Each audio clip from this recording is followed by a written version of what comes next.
Биз үчүн эч нерсе болбосо керек деп улам жасай берген майда күнөөлөр алар үй бүлөнү бузат.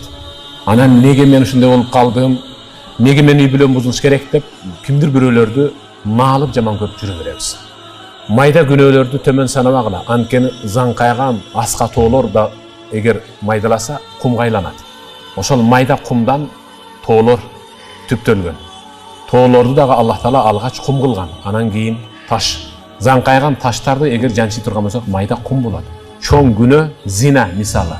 Кудай сактасын. Зина, риба, сүткорлук, арак ичүү. Ушулардын бардыгы майда күнөөлөр эч нерсе эмес деп майда күнөөлөрдү эч нерсе десеңиз, ал сизге бир тепкич болот, бир лестница.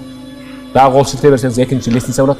Ушул майда күнөөлөр сизди лестница болуп, тепкич шаты болуп отуруп, эң акыркысы зинага алып барат, андан кийин адам өлтүрүп ушинтип кете берет. Бул үй бүлөнү бузат.